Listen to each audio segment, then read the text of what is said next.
안녕하세요, 김원준입니다. 에버랜드 사건의 경우는 삼성 계열사와 투자자들만 손해를 본 사건입니다. 예. 즉 에버랜드의 주주들입니다, 이 사람들이. 예. 근데 이번 사건의 경우를 보면 2,100만 명이 넘는 국민연금 가입자 전체가 잠재적인 손해자가 됐단 말입니다. 손해를 봤단 말입니다. 맞죠. 그 수법을 보더라도 단순히 그 삼성그룹 내부의 문제로 해치운 게 아니라 뇌물 공여까지 해가면서 국가기관을 총동원했다 이겁니다. 즉 한마디로 손해의 범위는 굉장히 국민 대다수로 광범위해졌고 또 수법 또한 매우 대담해졌다 이겁니다. 제가 이전에 에버랜드 사건을 수사했던 경험과 이번에 언론 보도를 통해서 쭉 느껴지는 것은 재벌들을 처벌해야 할 때 제대로 처벌하지 않으면 시간이 갈수록 그 폐해는, 그 손해는 더욱 커지고 그 수법 또한 아주 악질적으로 진화한다 이러는 겁니다. 방법이 굉장히 진화한다 이거예요. 법보다도 더 앞서갑니다. 최동욱 생각이었습니다. 자, 시사인의 김은지입니다. 네, 제가 오늘 스튜디오 들어오는데 나가는 앞방송의 김보빈 진행자 그리고 PD하고 마주쳤어요. 네네. 서로 마주치자마자 서로 아무 설명도 없이 하이파이브를 사람들이 설명하지 않아도 다 이신전심입니다. 네. 점심이요? 예. 전심. 아침입니다. 아침. 네. 뉴스를 전해주십시오. 예, 저도 오늘 공장장 뵙자마자 750원이라고 외쳤습니다. 어떻게 하실지 나중에 밝혀주십시오. 저는 750원의 용돈을 앞으로, 삼성 사장단과 의논해보겠습니다. 네. 바쁘실 것 같은데요, 그쪽 네. 지금. 자. 네, 이재용 부회장이 오늘 오전 5시 35분 정도에 구속됐습니다. 재청구 끝에 영장이 나온 거죠. 자, 저희가 사실은 아침에 제가 오자마자 저희 뉴스공장 팀과 오늘을 기억하기 위해서 준비한 음악이 있습니다. 네, 먼저 들려드리겠습니다.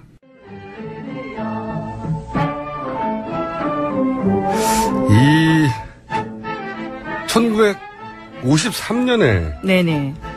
무려 64년 전에 결성된 김 시스터라고 들어보셨습니까? 네, 김 시스터의 축하 공연 닐리리아 한국 최초의 걸그룹이고요. 네, 1959년 미국에 진출한 김 시스터스, 예, 미국에 진출했다고요? 네, 원조 한류네요. 네. 예. 하지만 이제 학계에서는 한국 최초의 걸그룹이 아닐 수도 있다. 네. 학계에서는 논쟁이 있습니다. 저고리 시스터스가 먼저 있었다고 하는. 아, 예. 저고리 시스터스. 전 듣자마자 이 압도적 장명 센스, 저고리 시스터스. 예. 상상력을 자극하는 어필 포인트가 있어요. 섹스 어필하다. 어쨌든, 그런 학계 논란은 있지만, 통설은, 이, 김 시스터스입니다. 네. 이분들이 숙자, 애자, 민자, 세 분으로 구성됐고, 왜 이 음악을 틀었느냐, 예. 물론 이제 제 마음을 가장 음성학적으로 잘 표현한 닐리리아, 니나노, 예. 이 가사가 들어있기도 하지만, 최소한 박정희 대통령과 공모했던 1966년의 사카린 밀수 사건. 네, 그렇죠. 네. 그때는 이병철 회장이 구속됐어야 하는 거거든요. 그리고 그때 박정희 대통령과 공모했다는 게 아들에 의해서 나중에 자서전에서 밝혀졌죠. 네, 이맹희 씨가 그런 네. 사실을 밝혔죠. 대통령과 삼성 회장이 공모하여 밀수했어요, 그때. 하지만 구속되지 않았죠. 그러니까 이 삼성 일가의 법적 단죄는 최소한 50년 전에 이루어져야 했던 게 반세기 동안 지연됐던 겁니다. 예, 반세기 동안 지연됐던 정의였기 때문에 50년 전에 축하 공연을 저희가 들려드렸습니다. 김 시스터스에게 감사드리고요. 네. 그리고 혹시 저고리 시스터스에서 자세히 아시는 분들이 있으면 저한테 이 논란을 끝낼 수 있도록 정보 부탁드립니다. 네. 저고리 시스터스. 이 이름을 가진 그룹이 다시 나와야 된다고 봅니다, 저는. 자, 제가 개인적으로 이런 500원짜리 내기를 잘해요. 네네. 잘해서 잃어본 적이 없습니다, 거의. 농담이 아니고. 예를 들어서 MBC 나는 가수다 방송 크게 화제가 됐을 때 1등 맞추는 거 가지고 화제가 많이 됐잖아요. 네. 제가 그때 윤도현 씨 방송에 나가고 있었는데 딱 한 번을 제외하고 다 맞췄어요, 1등을. 그러셨어요? 네. 예, 네. 예. 이거는 뭐 신기 이거 상관이 없고 원래 원래 그 투표를 했었잖아요, 현장에서. 근데 이제 우리가 대중이 많은 사람이 참여한 투표를 할 때는 단순히 노래도 중요하지만 노래 때문만이 아니라 스토리가 있거든요, 그 안에. 어떤 스토리가 사람을 움직이는가 하는 관점에서 보면 대중 선거는 예측이 가능합니다. 그래서 한 번도 돈을 잃은 적이 없어요. 750원을 이런 참담한 마음을. 참담한 마음, 예. 네. 근데 웃고 계시는데요? 참담한 마음을 삼성 사장님과 함께 나누도록 하고, 예. 자, 이 대목에서 한정석 판사는 왜 이런 판결을 내렸을까요? 네, 이렇게 이야기했습니다. 새롭게 구성된 범죄 혐의 사실과 추가로 수집된 증거 자료 등을 종합할 때 구속의 사유와 필요성이 인정된다. 아직 언론에 나오지 않은 것 같은데 이제 풀된 건가요? 네네. 오늘 새벽에 영장 관련된 뉴스를 전하면서요. 이렇게 법원에서 알렸습니다. 그렇군요. 이건 이제 그 소위 법원 출입 기자들 사이에 풀된 내용 저희 먼저 알려드렸고요. 네. 근데 저는 이제 단순히 법리적 판단을 넘어서서 이 한정석 판사에게는 대단히 존재론적 결단, 그 정도였을 거라고요. 왜냐하면 앞으로 내가 어떻게 살아가야 하는가. 그런 질문을 스스로 끊임없이 하지 않았을까 하는 생각이 들고, 또 법리적으로는 제가 듣기로는 특검팀이 이렇게까지 했는데, 다른 거 다 제끼고 올인했다고 해요. 이렇게까지 했는데, 이걸 빠져나갈 수 있는지 두고 보자 하는 정도로 칭칭 감았다라고 표현하던데, 윤석열 팀의 승리라고 봅니다, 또. 네, 한편으로는. 어떤 의미에서는 대통령 구속보다 더 어렵다. 대통령은 생각해보세요. 구속된 사람 많아요. 예, 그렇죠. 전례를 보면요. 네. 대통령 구속보다 어렵다고 했었던, 삼성. 총수의, 첫 구속입니다. 첫 구속이죠. 예. 78년인가 9년 됐어요. 예. 지금까지. 자, 이 대목에서 저하고 내기를 했었죠. 이정열 전 부장판사를 연결해서, 한번 짚어보겠습니다, 의미를. 안녕하십니까? 좋은 아침입니다. 좋은 아침입니다. 네. 슬픈 아침인 분들도 있겠죠, 물론. 예. 그런데, 예, 그렇죠. 제가 생각하기에는 절대 다수에게 좋은 아침일 것 같은데.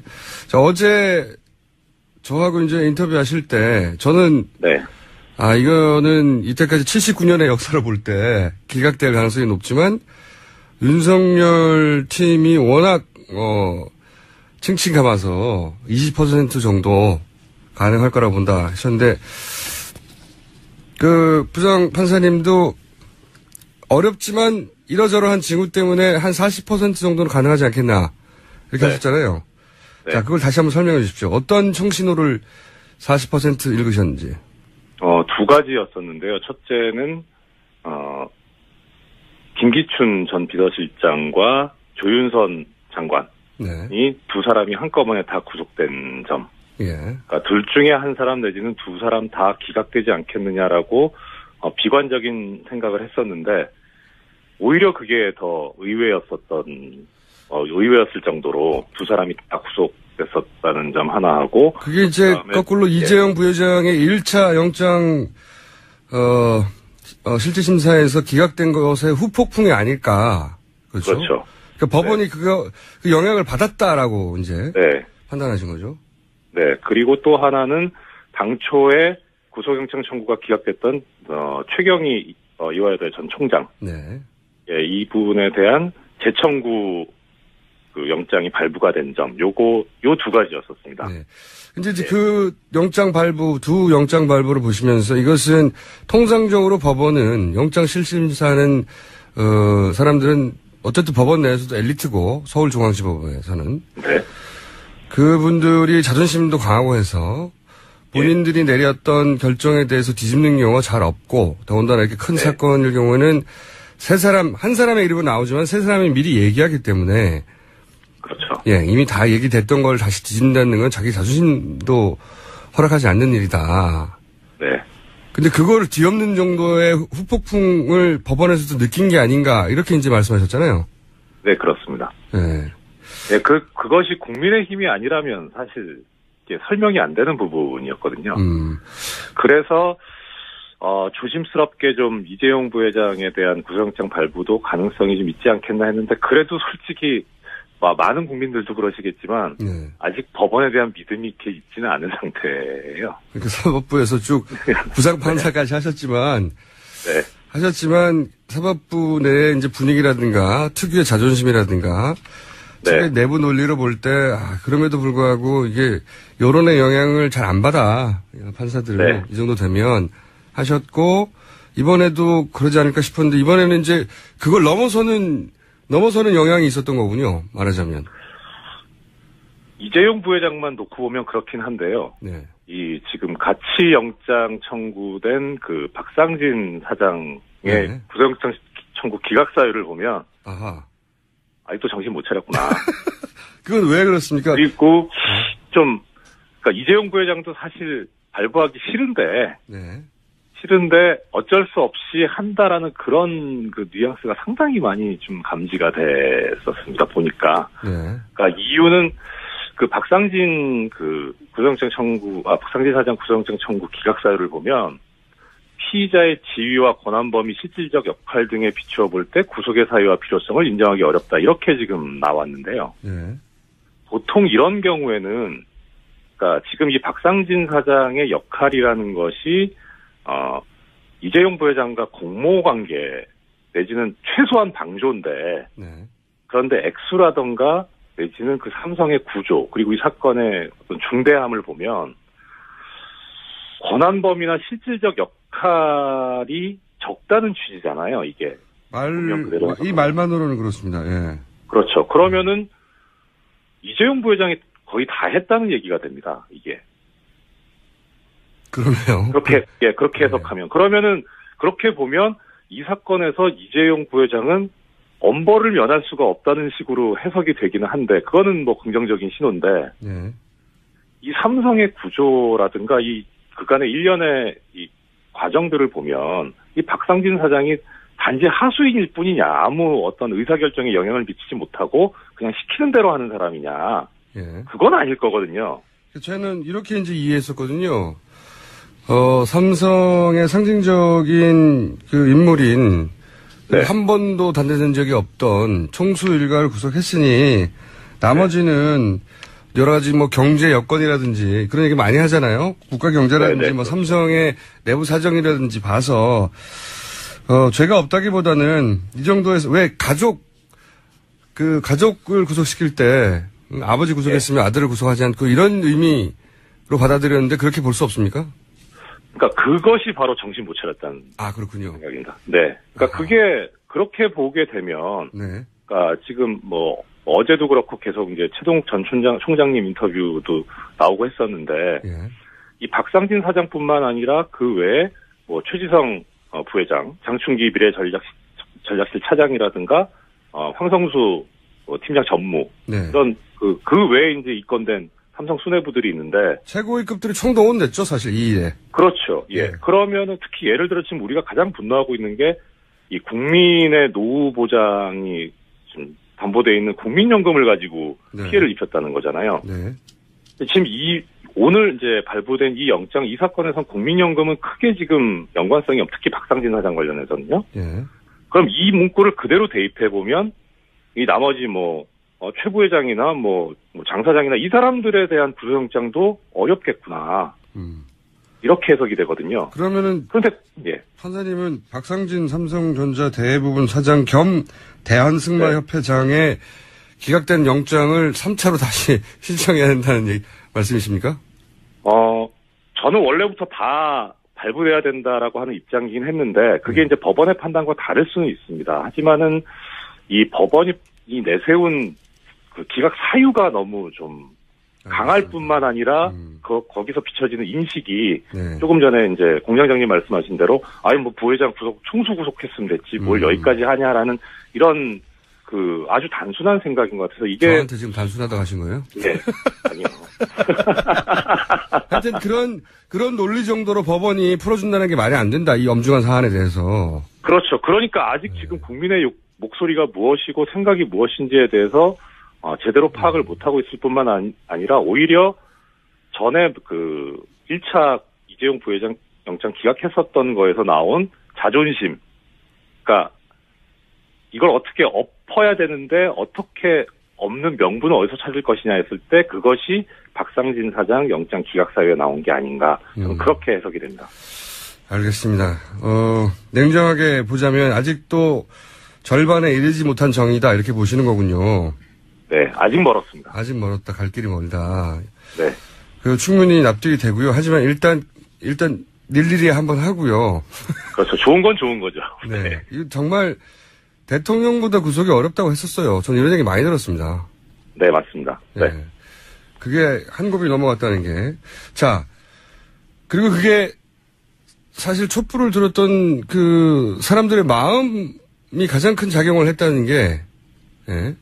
그거를 사법부에 계셨던 분으로서 웬만해서는 여론의 영향을 받지 않고 그러기엔 너무 자존심이 센 사람들인데 받았다고 하시니까. 네. 촛불을 들었던 한 사람으로서 기쁩니다. 자, 이게 박근혜 대통령 탄핵 심판에도 영향을 준다 주지 않는다 여러 가지 말들이 많은데 네. 이 판사들의 마음 있지 않습니까? 헌재에 계신 분도 결국 평생 판사하셨던 분들이니까요. 판사의 마음의 감정이입을 해보시면 어떻습니까? 법리를 떠나서. 이 사건 자체는 탄핵 심판에 영향이 없을 겁니다. 그러니까 네. 1차에 이재용 부회장 영장 기각됐을 때도 이게 탄핵 심판에 영향이 없듯이, 네. 그러니까 특검이나 일반 법원은 일반 법원이고 헌재는 헌재고요. 저는 분명 그렇게 법리적으로나 그렇게 생각을 하는데 네. 제가 말씀드린 건데 어떤 심리적 영향. 지금 사실 이재용 부회장을 구속시킨 것도 물론 특검 치면서 제대로 했고 박수받아 마땅하긴 네. 하지만 그 요인 중에 하나가 판사들의 자존심을 넘어서는 정도의 압박이 있었다. 네. 촛불을 든 네. 사람. 누구 한 사람 멱살을 잡지는 않았지만 그런 압박이 있었다. 하고 하셨잖아요. 네. 그런 영향은 없을까요? 이 헌재는. 헌재 재판관 안 해보셔서 잘 모르시나? 결과까지는 모르겠습니다만 적어도 지금 이제 헌법재판소에서 탄핵 심판을 더 이상 대통령 측의 지연 전술에 말리지 않고 네. 신속하고 엄정하게 처리하겠다는 뜻을 표명을 했지 않습니까? 네. 그 의지에는 좀 탄력을 받고 어떤 동력이 될 수는 있을 거로는 생각하는데 결과에 영향을 미치는 저는 결과는 어차피 8대0으로 인용이라고 생각하고 있거든요. 천하 없어도. 그것이 이제 법을 공부하신 분들은 대부분 그렇게 생각하시던데 네. 정치를 오랫동안 하신 분들은 또 그렇게 생각하지 않는 경우도 있어요. 그렇죠. 예. 네. 그런 말씀들 많이 하시더라고요. 예. 법으로야 네. 그런데 이게 이제 헌재가 정치 재판인데 정치적 영향을 받지 않을 수 없는데 정치권에 있는 분들은 탄핵의 대상이 된 세력이 가만히 있다는 건 상상할 수 없다. 이런 얘기 하도 많이 하니까요. 그렇죠. 네. 오늘 여기까지 하겠고요. 네. 네, 주변 분들하고 하이파이브 많이 하시기 바랍니다. 감사합니다. 예, 좋은 하루 보내십시오. 네, 지금까지 이정렬 전 부장판사였습니다. 제가 이분과 인터뷰를 참 많이 했는데 이렇게 기분 좋아하시는 건 처음 봤네요. 네. 자, 나머지 뉴스들 많으니까 짚어볼까요? 네, 청와대 압수수색은 무산됐습니다. 서울행정법원은 어제 청와대 압수수색을 막는 청와대 처분을 취소해달라라는 특검의 신청을 각하했습니다. 그렇군요. 압수수색 사실 이런 의미예요. 제가 보기에는 법원은 영장 내줬지 않냐. 네. 압수수색 영장요? 네. 예. 우리 보고 어떻게 하라는 거냐. 이런 의미로 이해가 됩니다. 사실 청와대가 안 한다는데 우리가 이걸 다룰 지금 계제가 아니야. 물론 법적으로 따지면 굉장히 저도 자세히 읽어봤는데 복잡하게 써 있습니다만 이 공을 우리한테 던지면 어떡해. 영장 내줬잖아. 특검이 알아서 해. 이런 의미입니다. 압수수색 못하겠군요. 이 압수수색을 위해서 필요하다고 통화 기록들. 네, 차명폰 통화 기록이었죠. 네, 그러니까 특검에서는 특정했다고 했죠. 이 폰과 이 폰, 이 번호와 이 번호는 최순실과 박근혜 대통령이 통화한 것이고 횟수를 다 특정하였다고 그래서 이 폰을 찾아야 되겠다고 이런 이유도 내세웠는데 일단 압수수색은 안 될 것 같고 압수수색이 안 될 뿐만 아니라 대통령 대면 수사도 사실은 대면 수사의 필요성이 더 커졌단 말이에요 이제. 네, 그렇죠. 뇌물을 준 사람으로 특정이 됐고 받은 사람이 이제 박근혜 대통령이 되는 거잖아요. 이렇게 되면. 예, 그 혐의가 상당 부분 소명이 됐다라고 법원에서 판단하고 있기 때문에요. 그러니까 준 사람은 잡혔고 이제 네. 받은 사람을 수사하는 필요가 분명히 특검 수사 종료되기 전에 필요한데 안 한다고 했지 않습니까? 대면 수사. 네. 청와대에서는 주기적으로 할 거라고 아직도 뉴스가 찾아보면 나옵니다만은 안 합니다. 자, 이렇게 되면 이제 특검을 연장해야 된다는 국민들의 목소리는 더 높아질 텐데. 그죠? 네, 그래서 특검도요, 공식적으로 수사기간 연장 신청서 냈습니다. 그런데 황교안 권한대행 쪽에서는요, 그런 것들을 받긴 했지만, 아직까지 현 시점에서는 구체적인 답변을 내놓기는 힘들다라고 말하고 있습니다. 이게 언론도 이게 포인트를 바꿔야 돼요. 왜냐면, 애초에 이 특검의 법안을 여야가 합의할 때, 처음부터 100일을 냈거든요.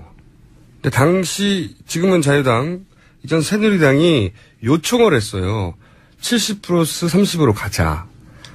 그래서 그러면 70에서 끝내려고 하는 그런 어떤 꼼수 아니냐 했을 때 아니다. 이것은 일단 당내에 동의를 얻기 쉽게 하기 위함일 뿐이지 연장 신청을 하면 당연히 연장을 해주는 것으로 합의하고 시작한 거예요. 여야가. 그러니까 합의가 된 겁니다. 이거를 법리적으로 지금부터 따져봐야 하기 때문에 좀 기다려봐라 라고 대답할 게 아니거든요. 지금 구체적 답변을 내놓기 힘들 이유가 없어요. 애초에 합의한 대로 연장해 주겠다고 해야 하는 게 답인데 왜 연장해 주지 않을 가능성을 남겨두는 거죠? 라고 물어봐야 되는 거죠. 그 이전에 합의로 돌아가시면 그렇습니다. 기자분들도 질문을 할 때 왜 안 될 수도 있는 가능성이 있는 것처럼 얘기하는 거죠? 원래 합의했는데 이렇게 물어봐야 되는 겁니다. 안 해줄 것 같죠? 이러는 거 보면. 야, 특검 저는 이제 아침에 뉴스를 보다가 이 특검은 1년간 가야 되겠다. 이 특검에게 1년을 맡기면 오랫동안 해결하기 힘들었던 문제들 근본적으로 해결될 수 있겠다고 생각했는데 1년이 아니라 30일도 안 해줄 것 같은 상황이긴 합니다. 이걸 어떻게 풀어낼지 야권에서는.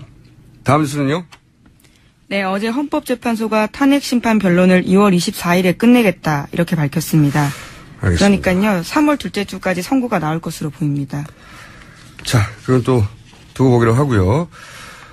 시간이 많이 됐고 그래서 제목 정도 몇 가지 짚어볼까요? 네, 말레이 경찰이 어제 밝힌 내용인데요. 김정남 암살에 가담한 6명이 특정 국가의 정보기관에 소속된 공작원은 아닌 것으로 보인다고 이야기했습니다.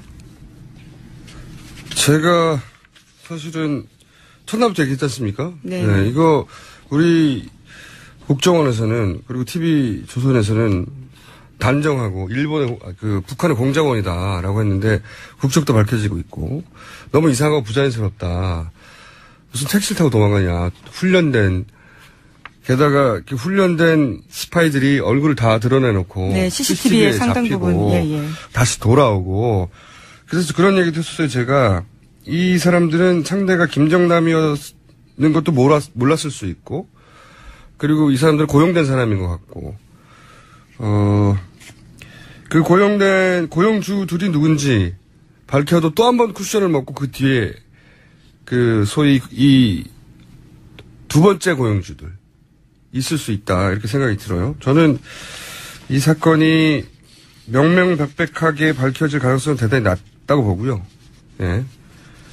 여하간 첫날 TV조선과 그 다음날 아침에 국정원에 했던 여러 가지 정보 보고들 또 특종들은 말이 안 되는 걸로 지금 밝혀지고 있습니다. 그렇다고 가장 뒤에 북한이 없다는 얘기가 아니라 그런 단정이 아니라 애초 TV조선과 그리고 우리 정보당국이 그리고 언론들이 호들갑 떤 것과는 거리가 멀게 지금 그림이 그려지고 있습니다. 예. 나오자마자 독침 암살. 북한 공작원 막 떠들어댔습니다만. 자, 이 뉴스는 저희가 계속 다뤄가긴 하겠지만, 사실은 우리 전 국민이 주목할 뉴스는 아닙니다. 현재 가장 1순위로. 다음 뉴스는 제목 하나 정도 더. 네. 네, 어제 형사법정에서요. 박 대통령과 정호성 전 비서관 사이의 전화통화 내용이 일부 공개됐는데 박 대통령이 총리 담화 내용 어떻게 됐냐라고 물어보니까 정호성 전 비서관이 선생님과 상의했다 이렇게 이야기는 한 내용입니다. 허를 찌르는 뉴스가 또 나왔네요. 총리 담화를 네. 본인의 내용뿐만 아니라 총리 담화도 네, 그러자 박 대통령이 네네 이렇게 답했다고 합니다. 여기서 선생님은 물론 최순실이고. 예, 그렇죠. 네.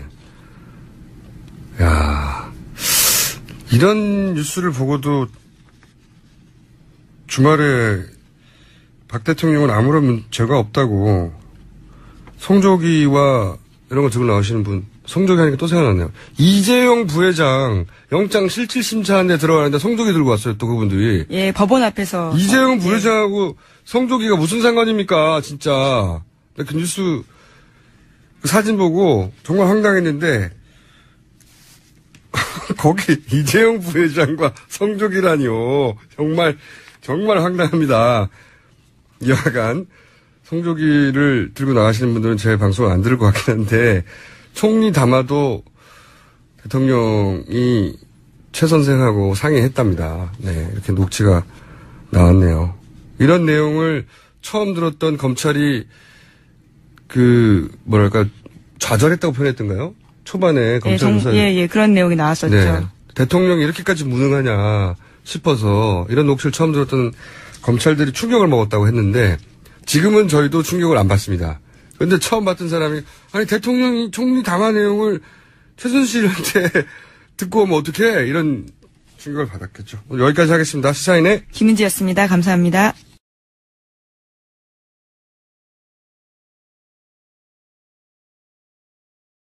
혐의 사실과 추가로 수집된 증거 자료 등을 종합할 때 구속의 사유와 필요성이 인정된다. 아직 언론에 나오지 않은 것 같은데 이제 풀된 건가요? 네네. 오늘 새벽에 영장 관련된 뉴스를 전하면서요. 이렇게 법원에서 알렸습니다. 그렇군요. 이건 이제 그 소위 법원 출입 기자들 사이에 풀된 내용 저희 먼저 알려드렸고요. 네. 근데 저는 이제 단순히 법리적 판단을 넘어서서 이 한정석 판사에게는 대단히 존재론적 결단, 그 정도였을 거라고 봐요. 왜냐하면 앞으로 내가 어떻게 살아가야 하는가. 그런 질문을 스스로 끊임없이 하지 않았을까 하는 생각이 들고, 또 법리적으로는 제가 듣기로는 특검팀이 이렇게까지 했는데, 다른 거 다 제끼고 올인했다고 해요. 이렇게까지 했는데, 이걸 빠져나갈 수 있는지 두고 보자 하는 정도로 칭칭 감았다라고 표현하던데, 윤석열 팀의 승리라고 봅니다, 또. 네, 한편으로는. 어떤 의미에서는 대통령 구속보다 더 어렵다. 대통령은 생각해보세요. 구속된 사람 많아요. 예, 그렇죠. 전례를 보면요. 네. 대통령 구속보다 어렵다고 했었던, 삼성. 총수의, 첫 구속입니다. 첫 구속이죠. 예. 78년인가 9년 됐어요. 예. 지금까지. 자, 이 대목에서 저하고 내기를 했었죠. 이정열 전 부장판사를 연결해서, 한번 짚어보겠습니다, 의미를. 안녕하십니까? 좋은 아침입니다. 좋은 아침입니다. 네. 슬픈 아침인 분들도 있겠죠, 물론. 예. 그런데, 예, 그렇죠. 제가 생각하기에는 절대 다수에게 좋은 아침일 것 같은데. 자, 어제, 저하고 이제 인터뷰 하실 때, 저는. 네. 이거는 이때까지 79년의 역사를 볼 때. 안녕하세요, 김호준입니다. 에버랜드 사건의 경우는 삼성 계열사와 투자자들만 손해를 본 사건입니다. 예. 즉 에버랜드의 주주들입니다, 이 사람들이. 예. 근데 이번 사건의 경우를 보면 2,100만 명이 넘는 국민연금 가입자 전체가 잠재적인 손해자가 됐단 말입니다. 손해를 봤단 말입니다. 맞죠. 그 수법을 보더라도 단순히 그 삼성그룹 내부의 문제로 해치운 게 아니라 뇌물 공여까지 해가면서 국가기관을 총동원했다 이겁니다. 즉 한마디로 손해의 범위는 굉장히 국민 대다수로 광범위해졌고 또 수법 또한 매우 대담해졌다 이겁니다. 제가 이전에 에버랜드 사건을 수사했던 경험과 이번에 언론 보도를 통해서 쭉 느껴지는 것은 재벌들을 처벌해야 할 때 제대로 처벌하지 않으면 시간이 갈수록 그 폐해는 그 손해는 더욱 커지고 그 수법 또한 아주 악질적으로 진화한다 이러는 겁니다. 방법이 굉장히 진화한다 이거예요. 법보다도 더 앞서갑니다. 최동욱 생각이었습니다. 자, 시사인의 김은지입니다. 네, 제가 오늘 스튜디오 들어오는데 나가는 앞방송의 김보빈 진행자 그리고 PD하고 마주쳤어요. 네네. 서로 마주치자마자 서로 아무 설명도 없이 하이파이브를 사람들이 설명하지 않아도 다 이신전심입니다. 네, 점심이요? 예, 전심 아침입니다. 아침. 네, 뉴스를 전해주십시오. 예, 저도 오늘 공장장 뵙자마자 750원이라고 외쳤습니다. 어떻게 하실지 나중에 밝혀주십시오. 저는 750원의 용돈을 앞으로 삼성 사장단과 의논해 보겠습니다. 네. 바쁘실 것 같은데요, 그쪽 네. 지금. 자. 네, 이재용 부회장이 오늘 오전 5시 35분 정도에 구속됐습니다. 재청구 끝에 영장이 나온 거죠. 자, 저희가 사실은 아침에 제가 오자마자 저희 뉴스공장 팀과 오늘을 기억하기 위해서 준비한 음악이 있습니다. 네, 먼저 들려드리겠습니다.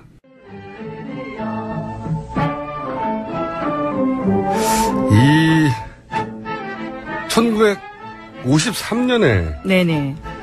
무려 64년 전에 결성된 김시스터라고 들어보셨습니까? 네, 김시스터의 축하 공연 닐리리아 한국 최초의 걸그룹이고요. 네, 1959년 미국에 진출한 김시스터스, 네, 미국에 진출했다고 해요. 네, 원조 한류네요. 네. 예. 하지만 이제 학계에서는 한국 최초의 걸그룹이 아닐 수도 있다. 네. 학계에서는 논쟁이 있습니다. 저고리 시스터스가 먼저 있었다고 하는. 아, 예. 저고리 시스터스. 전 듣자마자 이 압도적 장명 센스. 저고리 시스터스. 예. 상상력을 자극하는 어필 포인트가 있어요. 섹스 어필하다. 어쨌든, 그런 학계에 논란은 있지만, 통설은, 이, 김시스터스입니다. 네. 이분들이 숙자, 애자, 민자, 세 분으로 구성됐고, 왜 이 음악을 틀었느냐, 예. 물론 이제 제 마음을 가장 음성학적으로 잘 표현한 닐리리아, 니나노, 예. 이 가사가 들어있기도 하지만, 최소한 박정희 대통령과 공모했던 1966년의 사카린 밀수 사건. 네, 그렇죠. 네. 그때는 이병철 회장이 구속됐어야 하는 거거든요. 그리고 그때 박정희 대통령과 공모했다는 게 아들에 의해서 나중에 자서전에서 밝혀졌죠. 네, 이맹희 씨가 그런 네. 사실을 밝혔죠. 대통령과 삼성 회장이 공모하여 밀수했어요, 그때. 네, 기각될 가능성이 높지만 윤석열 팀이 워낙 칭칭 감아서 20% 정도 가능할 거라고 본다 하셨는데 그 부장 판사님도 어렵지만 이러저러한 징후 때문에 한 40% 정도는 가능하지 않겠나 이렇게 하셨잖아요. 네. 자, 그걸 다시 한번 설명해 주십시오. 어떤 총신호를 40% 읽으셨는지. 두 가지였었는데요. 첫째는 김기춘 전 비서실장과 조윤선 장관이 네. 두 사람이 한꺼번에 다 구속된 점. 예. 그러니까 둘 중에 한 사람 내지는 두 사람 다 기각되지 않겠느냐라고 비관적인 생각을 했었는데 오히려 그게 더 의외였을 정도로 두 사람이 다 구속됐었다는 점 하나 하고 그게 이제 거꾸로 이재용 부회장의 1차 영장 실질 심사에서 기각된 것의 후폭풍이 아닐까. 그렇죠. 그렇죠. 그러니까 법원이 그 영향을 받았다라고 이제 네. 판단하신 거죠. 네. 그리고 또 하나는 당초에 구속영장 청구가 기각됐던 최경희 이화여대 전 총장, 네. 예, 이 부분에 대한 재청구 그 영장이 발부가 된 점, 요 두 가지였었습니다. 네. 근데 이제 그 두 영장 발부를 보시면서 이것은 통상적으로 법원은 영장 실심사는 사람들은 어쨌든 법원 내에서도 엘리트고 서울중앙지법에서는 네. 그분들이 자존심도 강하고 해서 본인들이 내렸던 결정에 대해서 뒤집는 경우가 잘 없고 더군다나 이렇게 큰 사건일 경우에는 한 사람의 이름은 나오지만 세 사람이 미리 얘기하기 때문에 그렇죠. 예, 이미 다 얘기됐던 걸 다시 뒤진다는 건 자기 자존심도 허락하지 않는 일이다. 네. 근데 그거를 뒤엎는 정도의 후폭풍을 하지만 구속되지 않았죠. 그러니까 이 삼성 일가의 법적 단죄는 최소한 50년 전에 이루어져야 했던 게 반세기 동안 지연됐던 겁니다. 예, 반세기 동안 지연됐던 정의였기 때문에 50년 전에 축하 공연을 저희가 들려드렸습니다. 김 시스터스에게 감사드리고요. 네. 그리고 혹시 저고리 시스터스에 자세히 아시는 분들이 있으면 저한테 이 논란을 끝낼 수 있도록 정보 부탁드립니다. 네. 저고리 시스터스. 이 이름을 가진 그룹이 다시 나와야 된다고 봅니다, 저는. 자, 제가 개인적으로 이런 500원짜리 내기를 잘해요. 네네. 잘해서 잃어본 적이 없습니다, 거의. 농담이 아니고. 예를 들어서 MBC 나는 가수다 방송 크게 화제가 됐을 때 1등 맞추는 거 가지고 화제가 많이 됐잖아요. 네. 제가 그때 윤도현 씨 방송에 나가고 있었는데 딱 한 번을 제외하고 다 맞췄어요, 1등을. 그러셨어요? 네. 예, 네. 예. 이거는 뭐 신기 이거 상관이 없고 원래 원래 그 투표를 했었잖아요, 현장에서. 근데 이제 우리가 대중이 많은 사람이 참여한 투표를 할 때는 단순히 노래도 중요하지만 노래 때문만이 아니라 스토리가 있거든요, 그 안에. 어떤 스토리가 사람을 움직이는가 하는 관점에서 보면 대중 선거는 예측이 가능합니다. 그래서 한 번도 돈을 잃은 적이 없어요. 750원을 이런 참담한 마음을. 참담한 마음, 예. 네. 근데 웃고 계시는데요? 참담한 마음을 삼성 사장님과 함께 나누도록 하고, 예. 자, 이 대목에서 한정석 판사는 왜 이런 판결을 내렸을까요? 네, 이렇게 이야기했습니다. 새롭게 구성된 범죄